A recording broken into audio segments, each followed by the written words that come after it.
Olá, aqui é a Andrea. Nós vamos dar continuidade ao estudo do livro Você Pode Curar a Sua Vida, da Louise Hay. Um livro que trabalha bastante a questão do autoconhecimento, autotransformação, a mudança de visão, a mudança das crenças. Então nós vamos continuar esse estudo e hoje eu começo aqui o capítulo 2, porque no primeiro e no segundo vídeo nós trabalhamos o capítulo 1, em que a essência dele é: os portais da sabedoria e do conhecimento estão sempre abertos.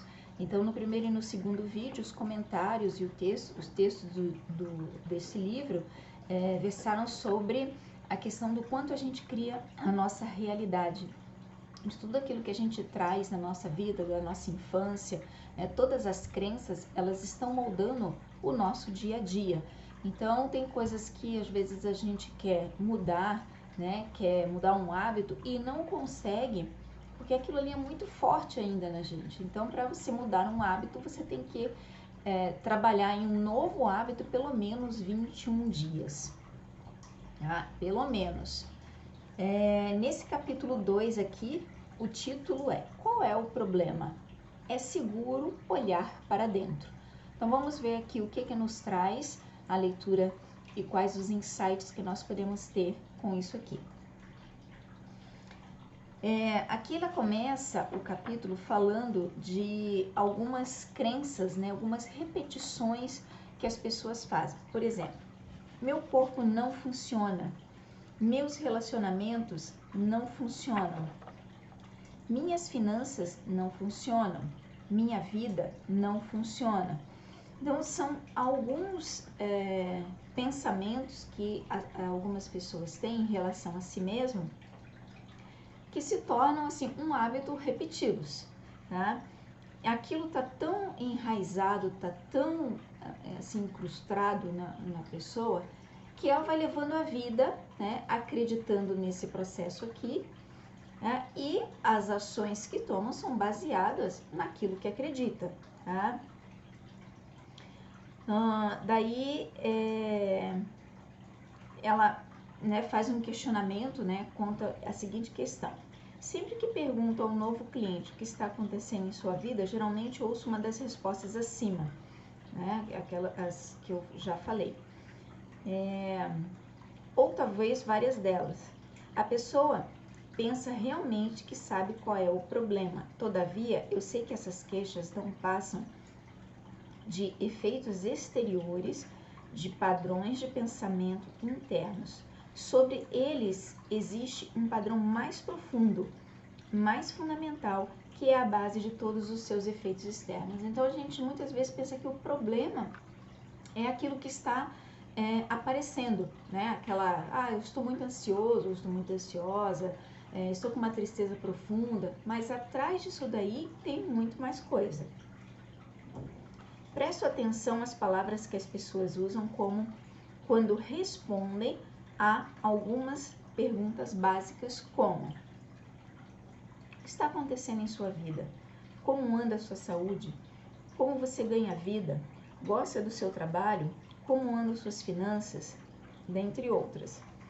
Observo as posturas corporais e os movimentos faciais, porém, acima de tudo, realmente presto atenção às palavras que dizem. Pensamos e palavras criam nossas experiências futuras. Enquanto os ouço falar, posso realmente compreender por que tem esses problemas em particular. As palavras que emitimos dão indicação de nossos pensamentos interiores. Às vezes, as palavras usadas não combinam com as experiências descritas. Então, sei que ou eles não têm consciência do que realmente está acontecendo, ou estão mentindo para mim. Qualquer uma dessas alternativas é um ponto de início que nos dá a base da qual poderia começar. E daí, então, ela propõe um exercício que diz o seguinte: o nome do exercício é Eu Deveria. Meu passo seguinte é dar aos meus clientes papel e caneta e pedir-lhes que escrevam no alto da página. E é um exercício que você poderia fazer também. Pega um papel, uma caneta e coloca no alto da página. Eu deveria. Então escreva, 5 ou 6 modos de terminar a sentença. Alguns acham difícil começar. Outros têm tanto a escrever que encontram dificuldade em parar. Então peço-lhes que leiam a lista para mim, começando cada sentença com eu deveria. À medida que terminam cada uma, pergunto por quê? As respostas são interessantes e reveladoras como. Então, eu deveria fazer tal coisa, eu deveria seguir tal carreira, eu deveria isso, eu deveria aquilo. E as respostas, no caso dos clientes dela, eram assim. Minha mãe disse que eu deveria, porque tenho medo de não fazê-lo, porque tenho de ser perfeito. Bem, todo mundo tem de fazer isso, porque sou preguiçoso demais, baixo demais, alto demais, gordo demais, magro demais, burro demais, feio demais, sem valor demais e por aí vai. Essas respostas mostram onde eles estão emperrados em suas crenças e que limitações pensam que têm. Então você pode fazer esse exercício, eu deveria. E daí coloca tudo que vem à sua cabeça, não pensa muito não. Coloca a primeira coisa aí que vem no papel, tá? E aí você vai começar a perceber alguns padrões. Não faço comentários sobre as respostas. Uma vez terminada a lista, converso sobre a palavra deveria. Entenda, creio que a palavra deveria é uma das mais prejudiciais que existe em nossa linguagem. Sempre que usamos deveria, estamos na verdade dizendo errado. Ou estamos errados, ou estávamos errados, ou vamos estar errados. Penso que não precisamos de mais errados em nossa vida. Necessitamos de mais liberdade de escolha.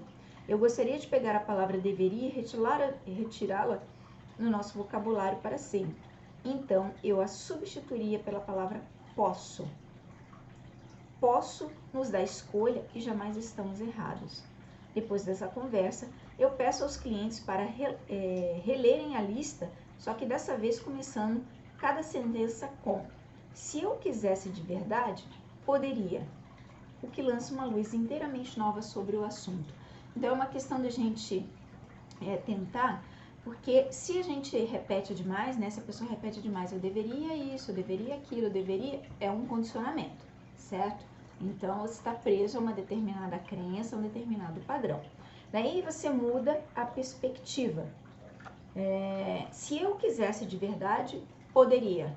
Nossa, isso já vai dar um tilt no cérebro, tá? Porque ele está tão acostumado, tão condicionado, né, a pensar no que deveria, baseado em crenças anteriores, que quando você fala isso, você está mudando já ali o circuito dele, tá?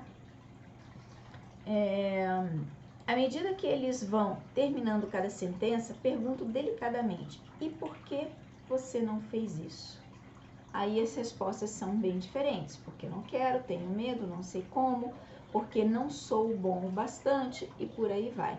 Então vem as inúmeras respostas também baseadas naquilo que nós construímos, né, no decorrer dos anos, né, e que estavam presas às nossas crenças. Então pensa todo o circuito, todo o condicionamento, todos esses padrões que nós fomos criando, tá? O quanto isso estão empedrados, né, no nosso ser.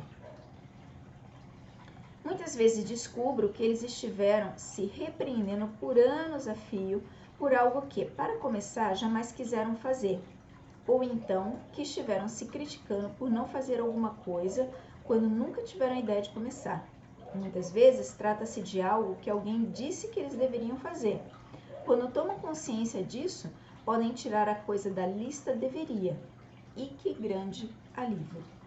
Olhe para todas as pessoas que tentam se forçar por anos e anos a seguir uma carreira da qual nem ao menos gostam, só porque seus pais disseram que elas deveriam ser dentistas ou professores, ou médicos, ou engenheiro, ou advogado, ou o que for. Quantas vezes nos sentimos inferiores porque nos disseram que deveríamos ser mais inteligentes, mais ricos, criativos do que outra pessoa, né? Sempre a comparação. O que existe na sua lista deveria que poderia ser abandonado com uma sensação de alívio? Então, esse exercício vai te mostrar a tua lista de deverias, né, de todas as coisas que você colocou e que você pode começar a soltar isso daí, né? Quando meus clientes terminaram de trabalhar com essa lista, então começaram a olhar a vida de um modo novo e diferente.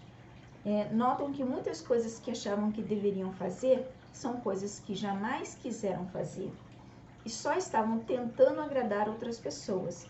Na maioria das vezes, isso acontece porque eles têm medo ou pensam que não são bons o bastante. O problema agora começou a mudar. Comecei o processo de soltar a sensação de estar errado porque a pessoa não se adapta a padrões de outras criaturas. Em seguida, passo a explicar-lhes minha filosofia de vida que está apresentada, no capítulo 1. Creio que a vida é na realidade muito simples. O que damos, recebemos. O universo apoia plenamente cada pensamento que escolhemos ter e acreditar nele. Quando somos pequenos, aprendemos como nos sentir sobre nós mesmos e sobre a vida através das reações de adultos que nos cercam. Sejam quais forem essas crenças, elas serão recriadas com experiências à medida que crescemos. Todavia, estamos apenas lidando com padrões de pensamentos e o ponto do poder está sempre no presente. As modificações podem começar nesse instante. Então, as modificações começam a partir do momento que você quer, tá? Que você está disposto a mudar aquele padrão. Porque tem uma outra coisa também, que existe os ganhos secundários, tá? Você age de determinada forma porque você está ganhando alguma coisa. Embora conscientemente você pode dizer que não sabe o que é, né? Isso não é uma coisa que está claro, né? Mas há um ganho secundário. E aí a gente repete aquele comportamento porque tem outra coisa por trás ali. Daí ela começa um outro item que chama amar o eu. Vamos lá. Continua explicando que não importa quais pareçam ser seus problemas, só existe uma coisa em que trabalho com todos: o amor ao eu. O amor é um remédio milagroso. Amar a nós mesmos é algo que realiza milagres em nós mesmos. Existe, não sei se vocês já conhecem, ouviram falar, um curso em milagres, que fala muito dessa questão da escolha que nós fazemos, né? Que são duas energias, o medo, o amor. A gente escolhe basear as nossas ações, né? O nosso caminho, a nossa vida, ou no medo ou no amor. Quando a gente escolhe o medo, a gente deixa de fazer muitas coisas. A gente deixa de falar o que pensa, a gente escolhe tanto assim esse lado mais obscuro, tá? Que a gente começa a ter problemas, tá? E isso pode vir até em forma de doença também. Quando você escolhe o amor é essa energia universal, pura, essa energia divina, aí você começa a fazer milagres na sua vida, tá? É bem complexo esse um curso em milagres, então na internet tem vários vídeos também, vários textos, tem um livro, um curso em milagres, que também é muito bom, tá? Eu recomendo. Não estou falando aqui sobre vaidade, arrogância ou convencimento, pois isso não é amor, mas somente medo. Falo sobre ter um grande respeito por nós mesmos e uma gratidão pelo milagre de nosso corpo e nossa mente. Sim, porque isso é uma coisa que falta muito, né, na humanidade, a falta de amor próprio, né? E a falta de amor próprio faz com que a gente tenha diálogos internos que são perturbadores. Eu já até falei mais isso no primeiro vídeo e no segundo, né? E essa questão de gostar de si mesmo, de se apreciar, de ter autocompaixão, é uma coisa muito difícil, né, de muitas pessoas conseguirem realizar. E por que isso? Porque existe um padrão, porque existe uma crença, existe toda uma história de vida em que não leva para essa questão do amar a si mesmo, né? Leva a questão de deixar de se amar, porque existem as repreensões, tá? Existe aquelas coisas que a gente vai crescendo ouvindo assim, não faça isso, não faça aquilo, você não é capaz, e muitas outras coisas que nós ouvimos que ficam guardadas, tá? Então a gente vai perdendo o amor próprio, a gente vai deixando de se amar, né? E quando a gente resgata isso, a gente resgata também a plenitude, a gente resgata o nosso poder, a gente resgata a alegria de viver, tá? Porque não existe pessoa mais importante no mundo do que você mesmo, né? Amor para mim é apreciação a tal ponto que ela enche meu coração ao máximo, extravasa. O amor pode tomar qualquer direção. Posso sentir amor por processo da vida em si, a alegria de estar viva, a beleza que vejo, outra pessoa, o conhecimento, o processo da mente, nossos corpos e o modo como funcionam, animais, aves, peixes, vegetação, universo. O que você pode acrescentar a essa lista? Vamos dar uma olhada em algumas das formas de não amarmos a nós mesmos. Essa aqui é uma listinha pequena, mas existem muitas formas, né? Censurarmos-nos e criticamos-nos de maneira interminável. Maltratamos nosso corpo com alimentos errados, álcool e drogas. Escolhemos acreditar que não somos merecedores de amor.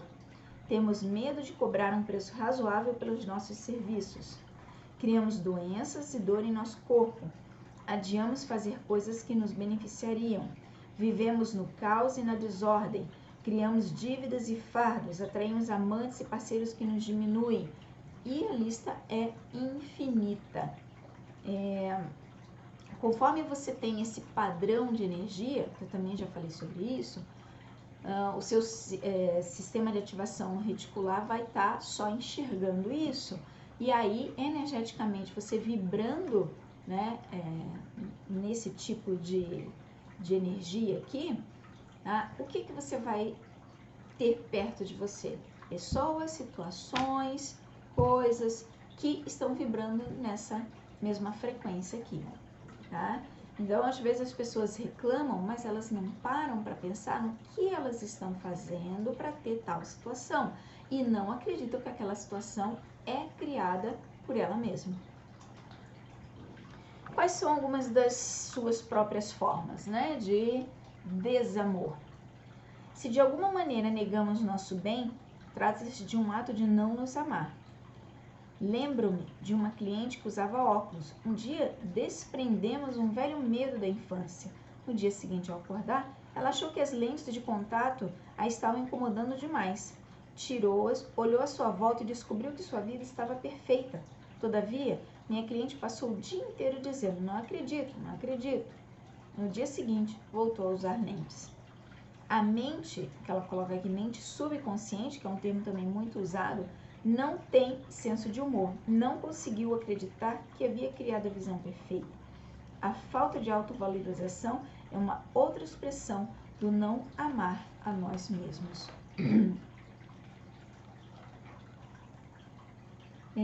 Vamos ver o que mais que nós temos aqui.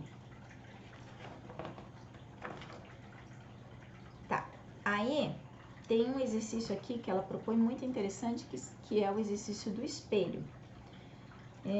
Peço aos clientes para pegar um espelho pequeno, olhar bem nos olhos e dizer seu nome depois. Eu o amo e aceito exatamente como você é. Se você não tem um espelho agora, depois que você terminar de ver esse vídeo, pega o espelho, olha para o espelho e fala: eu o amo e aceito exatamente como você é. Pode ser que no início você não consiga fazer isso assim tão espontâneo, tão solto. Então, vá assim fazendo aos poucos. Olha um pouquinho, fala, olha mais um pouquinho, tá? Porque tem pessoas que nem olhar no espelho conseguem. Então, se você é assim, olha primeiro, depois olha um pouquinho mais e vai conversando com você, dizendo o quanto que você se ama, tá? Esse exercício é extremamente difícil para algumas pessoas. É raro eu obter uma reação tranquila, muito menos um pouco de alegria com essa prática.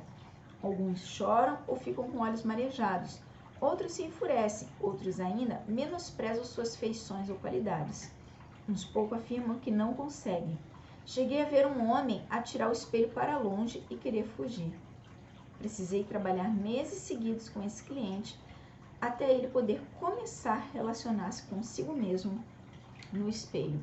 Não, essa falta de relação que nós temos conosco nos distancia, né, de nós mesmos. Então a gente sempre quer as coisas fora, é tudo fora, é dando poder a tudo que está fora. Tanto é que, não menosprezando a questão dos remédios, né, mas existem pessoas que buscam nos remédios tipo uma salvação. Tá? E isso é uma questão muito profunda e complexa, tá? Porque mais do que comprovado que nós temos um poder incrível, né, de nos curarmos, né, de qualquer coisa. Mas eu acho que a primeira coisa que a gente precisa ter é a cura da nossa alma, é a cura dos nossos pensamentos, é a cura dos nossos padrões, tá? E não quer dizer que assim, nunca mais a gente vai ter um problema, nunca mais a gente vai ter, não vai nos acontecer nada, não é isso.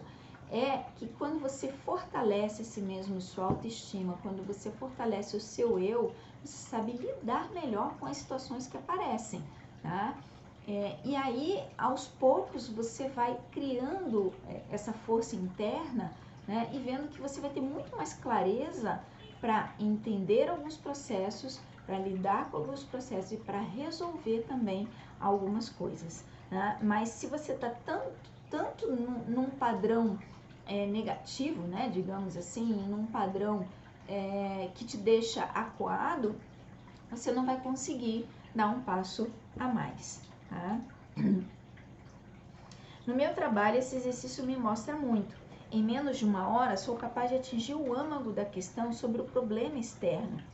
Quando se atua apenas no nível do problema, gastam-se horas intermináveis trabalhando em cada detalhe, e no instante em que tudo parece arrumado, ele brota num outro lugar qualquer. Ok? Então, no próximo vídeo, nós vamos trabalhar essa questão só mais um pouquinho, né, sobre o problema raramente é o verdadeiro problema, ok? Fica comigo até o próximo vídeo.